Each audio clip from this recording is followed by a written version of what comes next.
The core of the American constitutional tradition is checks and balances. To permit the emergency use of power to destroy this tradition of checks and balances is to destroy the American Constitution.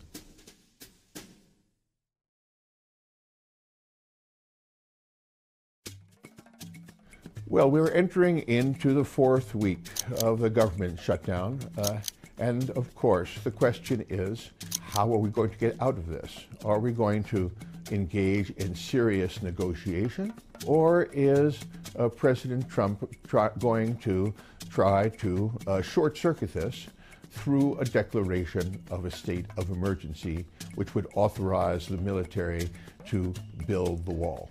Congress should do this. If they can't do it, I will declare a national emergency. I'd rather not do it because this is something that Congress should easily do. The National Emergencies Act contains no criteria for defining for declaring an emergency. But the one thing that the president surely cannot do is to say, okay, we're going to respond to an emergency by committing crimes. This is the recipe of military dictatorship. So while there are no affirmative criteria in the Emergency Act, one clear constraint is, thou shalt not commit crimes. A second fundamental limitation is the Supreme Court decision. The Steelworkers Union went on strike. President Truman, as commander-in-chief, says, oh gosh, I hereby declare that you have to go back to work.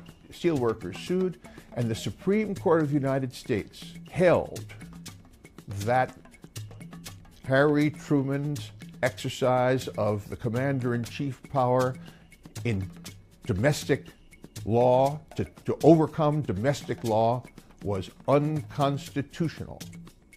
What President Trump does will be a precedent for the future. If he sticks to his determination not to declare an emergency, after all of his loud assertions that he would, this already stands as a precedent for limited government.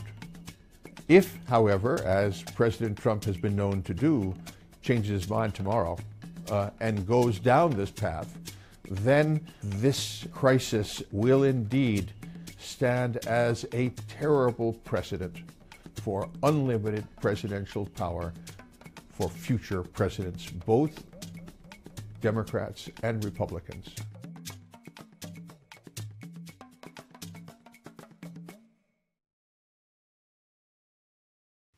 Hey, NBC News viewers, thanks for checking out our YouTube channel. Subscribe by clicking on that button down here and click on any of the videos over here to watch the latest interviews, show highlights, and digital exclusives. Thanks for watching.